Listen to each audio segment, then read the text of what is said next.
So, let us begin.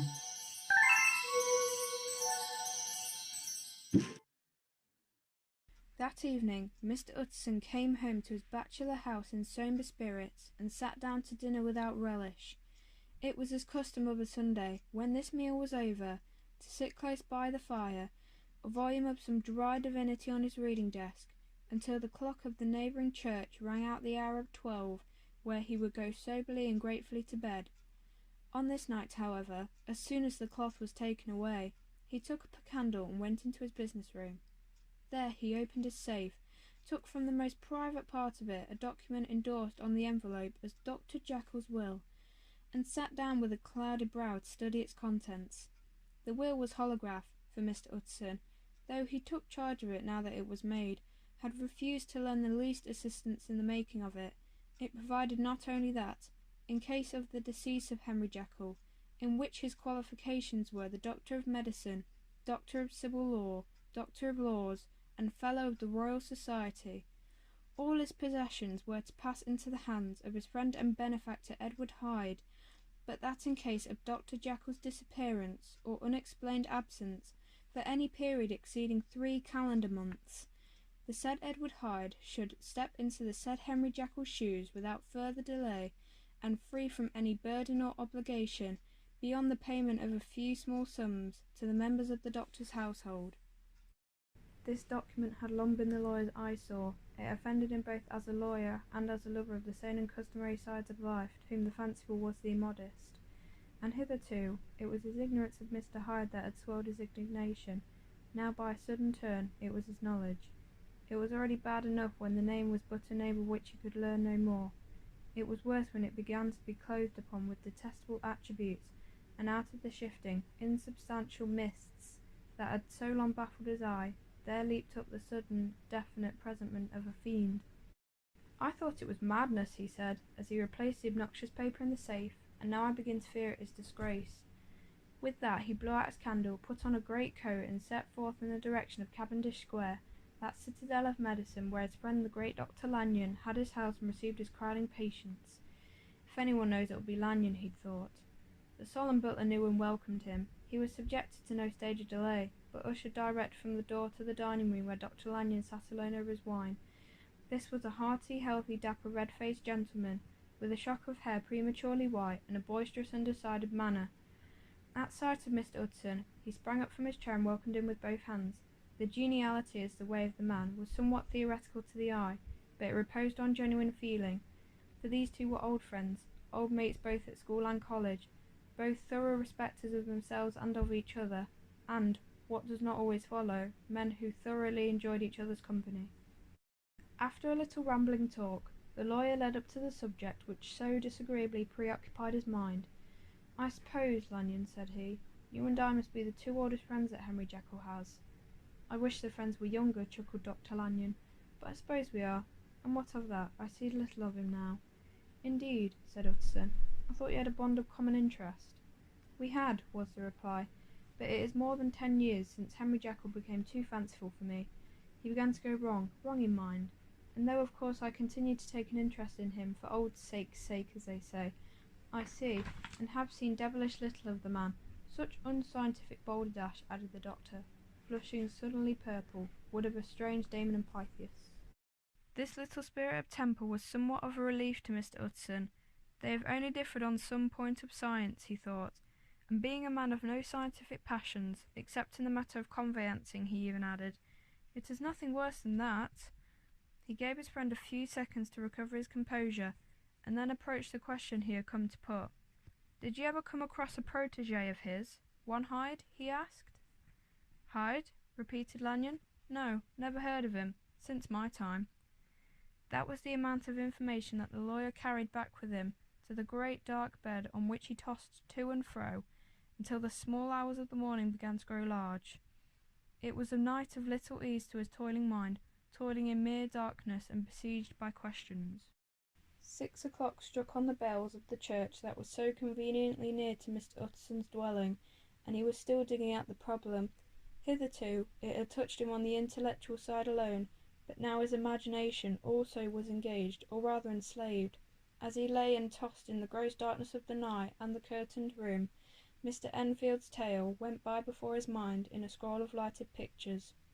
He would be aware of the great field of lamps of a nocturnal city, then of the figure of a man walking swiftly, then of a child running from the doctors, and then these met, and that human juggernaut trod the child down and passed on regardless of her screams.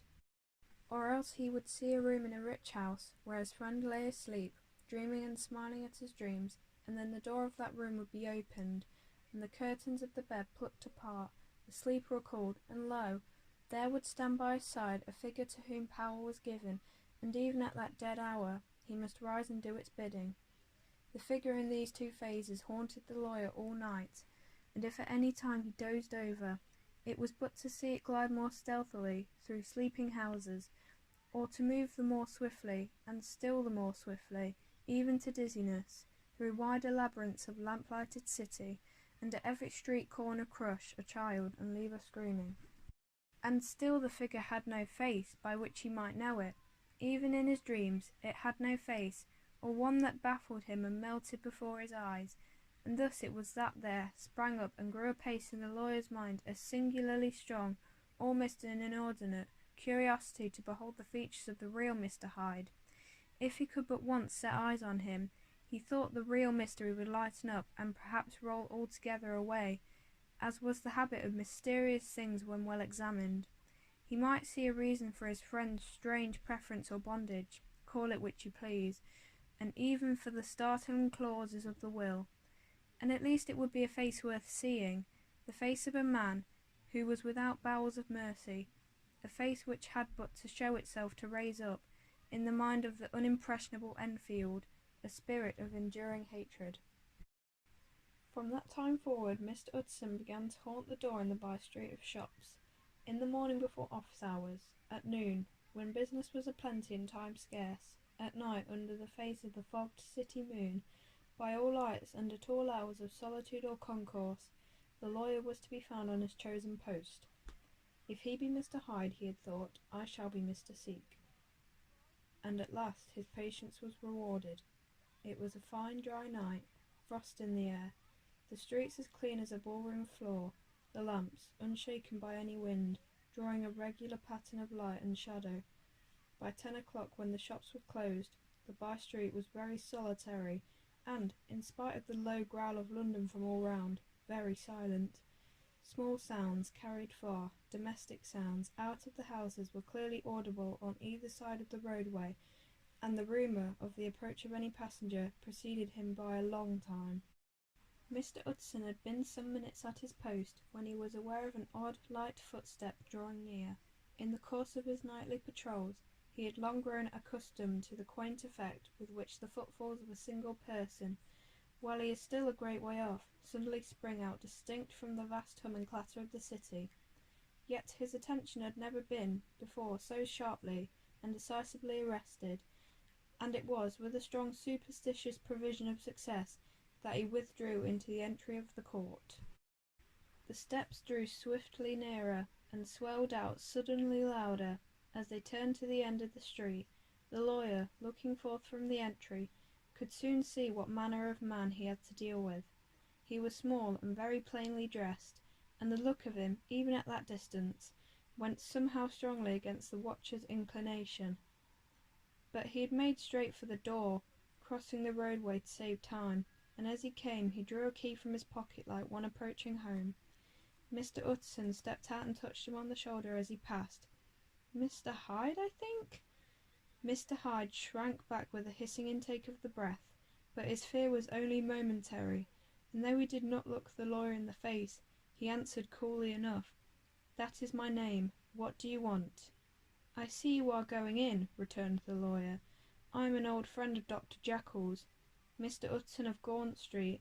You must have heard my name, and meeting you so conveniently, I thought you might admit me." "You will not find Dr. Jekyll. He is from home," replied Mr. Hyde, blowing in the key. And then suddenly, but still without looking up, "How did you know me?" he asked. "On your side," said Mr. Utterson. "Will you do me a favour?" "With pleasure," replied the other. "What shall it be?" "Will you let me see your face?" asked the lawyer.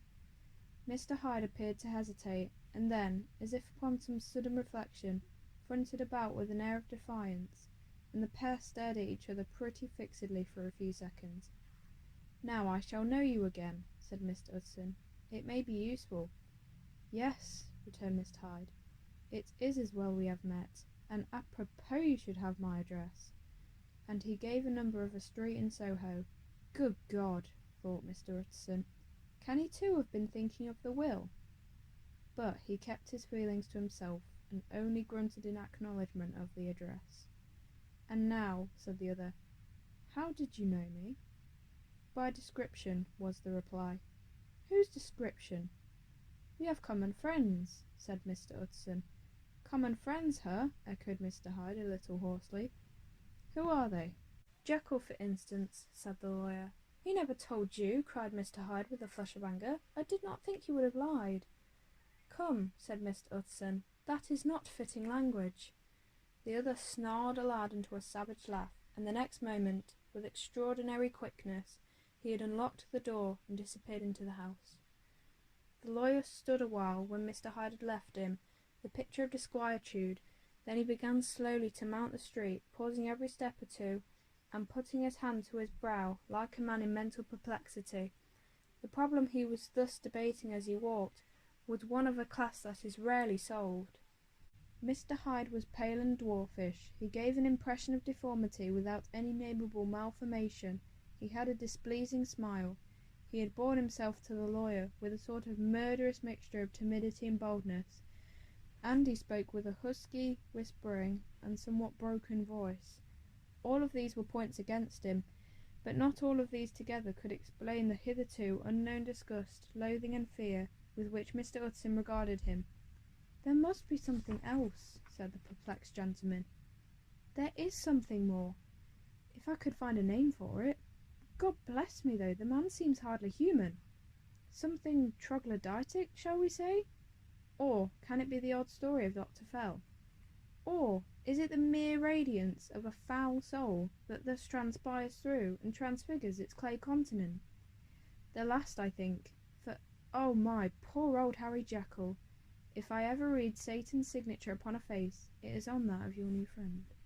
Round the corner from the by-street there was a square of ancient, handsome houses, now for the most part decayed from their high estate, and let-in flats and chambers to all sorts and conditions of men, map engravers, architects, shady lawyers, and the agents of obscure enterprises. One house, however, second from the corner, was still occupied entire, and at the door of this, which wore a great air of wealth and comfort, though it was now plunged in darkness except for the fanlight, Mr. Utterson stopped and knocked. A well-dressed elderly servant opened the door. "Is Dr. Jekyll at home, Poole?" asked the lawyer.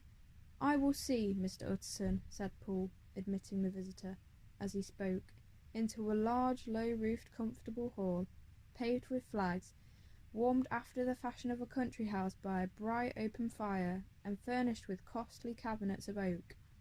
"Will you wait here by the fire, sir, or shall I give you a light in the dining-room?" "Here, thank you," said the lawyer, and he drew near and leaned on the tall fender.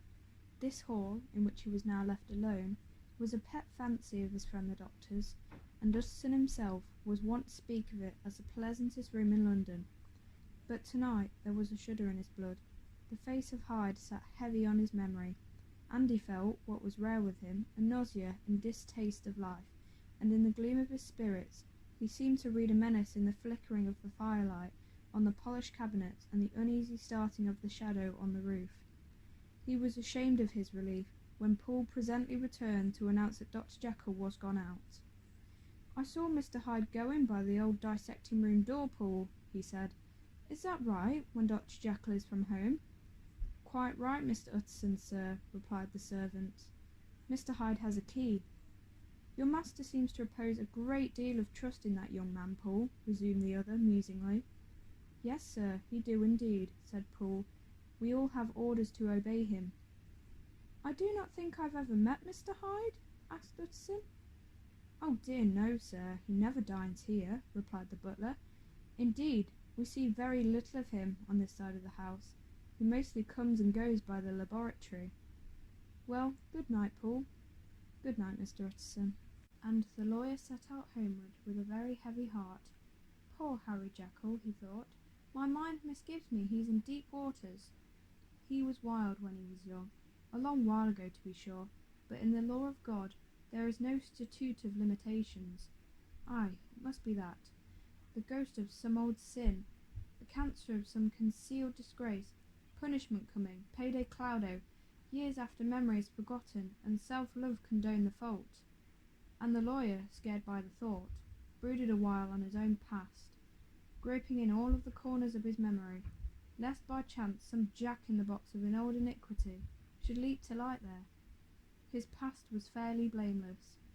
Few men could read the rolls of their life with less apprehension, yet he was humbled to the dust by the many ill things he'd done, and raised up again into a sober and fearful gratitude by the many that he had come so near to doing, yet avoided. Then, by a return on his former subject, he conceived a spark of hope. This Master Hyde, if he were studied, thought he, must have secrets of his own, black secrets, by the look of him, secrets compared to which poor Jekyll's worst would be like sunshine. Things cannot continue as they are. It turns me cold to think of this creature stealing like a thief to Harry's bedside. Poor Harry, what awakening!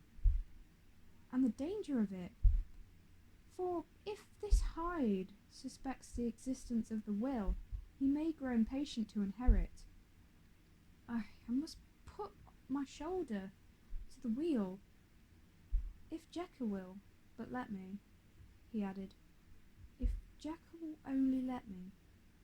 For once more he saw before his mind's eye, as clear as a transparency, the strange clauses of the will.